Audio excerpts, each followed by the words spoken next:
I wake up to the same old fight, chasing shadows in the night. Promises made, but I let them fade. Caught in the cycle, I'm feeling betrayed. Round and round, I'm losing ground.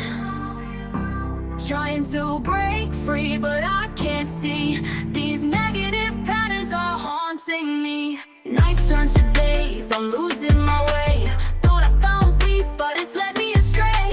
Chasing the high, but it only brings pain. The more I run, the less I gain. Hey everybody, hey, and welcome to another session of Taureca Say It Again. And today we are going to deal with trauma bonds. Yes, trauma bonds. People get in relationships all the time due to trauma bonds. And we don't want to mistake pain for love. This leads me into the question, why do we sometimes become attached to what is hurting us? Now, a trauma bond is not simply two people who have experienced trauma together. That's the simple definition. This term generally refers to a strong emotional attachment that develops within a pattern of abuse. It could be a pattern of manipulation, a pattern of harm, and intermittent affection, or a pattern of reconciliation. Let me make this distinction for you. Now, just because you've been through something painful together doesn't automatically mean you have a trauma bond. Let me be clear on that, okay? The question is the pain part of this, say, repeating pattern, is that what keeps pulling you back? So you know I'm good. I like to give examples for clarity. You've heard people before say, but they love me. This is where pain can start masquerading as love. You've heard me talk about that representative, right? But masquerading or pretending that it's love. Let me give you like the cycle. Someone hurts you, they apologize, y'all become all kissy affectionate, they promise to change, not to do it again, then things feel wonderful, you're on this high, then guess what? The hurt happens again. Those good moments can make you hold on to the relationship because you're waiting for the version of them. The one you fell in love with. You hear people all the time. They want the one that they fell in love with back. They want them to return. The problem isn't that the good moments aren't real. They could genuinely be real. But the problem is that the good moments, they don't erase the harmful ones. They don't erase those harmful patterns. Y'all know I like to do my research. So we found Cleveland Clinic. They described it as a cycle in which abuse is followed by reconciliation, or a calm. You would say the calm before the storm, which can strengthen that attachment that you have to this person. Let me give you another one. Now, the addictive pattern. Think about that cycle I just talked about.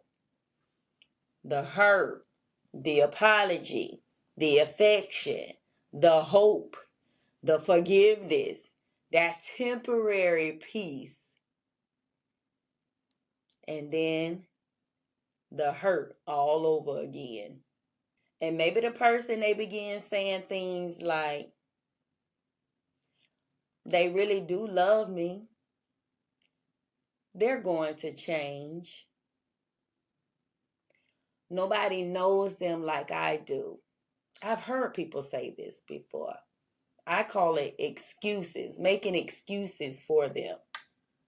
Oh, they was just angry. They've been through a lot. But look at everything they've done for me. All these gifts. We've been through too much to walk away. I've talked about it before, that history. Eventually, you aren't necessarily attached to the relationship as it is. You may be attached to the hope of what you believe it can become or what you believe it can be. Another one, when you start protecting the person who is harming you, one of the biggest signs is justifying the behavior. Example, abusive relationships. Instead of asking, why are they treating me this way? You start maybe asking questions like, what did I do to make them treat me this way? You're blaming yourself, like you're the cause or the reason why they're acting this way, why they're treating you this way. Don't do that, y'all. Don't blame yourself. Again, the bigger question is, why are they treating me this way? Like, what happened? If we got to go to the childhood, what's the root of this? And that's a major shift. You begin taking responsibility for their behavior, hiding what's happening from family and friends, minimizing red flags. And we say pay attention to that all the time, or defending them when others may express concerns or ask you questions of why their behavior is as such. These are recognized signs, y'all, associated with trauma bonding. Let me give you another one. Pain isn't proof of love. It is not equivalent. And some people mistaken that. He's doing that or he's acting this way because he really loves me. Just because someone keeps coming back does not mean they love you. Just because you keep going back doesn't mean it's love either. It could be convenience. Sometimes you're going back because you've become attached to the cycle. Think about that. You've become attached to the cycle. Love should not require you to continually endure harm to receive affection. And healthy relationships, they can have conflict. The difference is that conflict doesn't automatically equal abuse. What matters is the pattern, the presence of respect, equality, accountability, yes, and the way conflict is handled. That's the difference. That's what matters. Ask yourself this: am I in love with this person? Or am I attached to the good moments after those bad ones? You've heard it before, break up to make up. Do I constantly forgive the same behavior? Am I making excuses for behavior I would tell my friend not to tolerate? Have I become isolated from people who love me? These are some good questions. You should be introspecting at this time. Do I feel like I'm walking on eggshells? Y'all have heard my testimony before. We're not doing that. Not in my house. If this is our house, we should equally be able to walk around and not feel that you're walking on eggshells. Am I afraid to leave? Am I waiting for someone's potential instead of accepting their present behavior? If the apologies, the gifts, the good days, if they stop, would I still call this relationship healthy? Now let me give you the positive side. and breaking the pattern. Now, my goal isn't to simply tell you to leave if you're encountering these things. It's to help you recognize that yes, this is a pattern. Once you can identify the pattern, you can begin separating love from fear, attachment from compatibility, forgiveness from repeated tolerance, and hope from reality. I hope it gets better.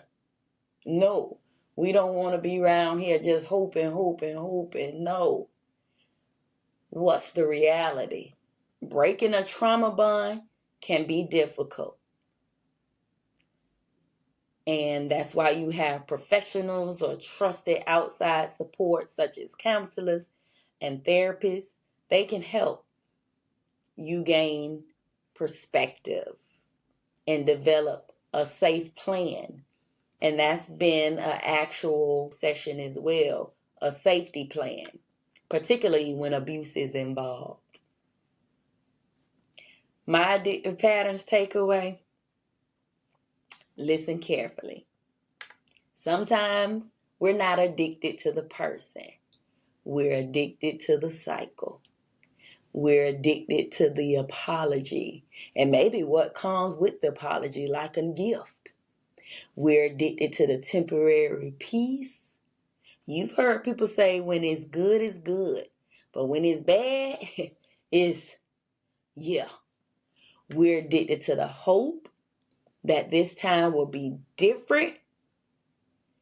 But healing begins when you stop confusing the relief we feel after the pain with love.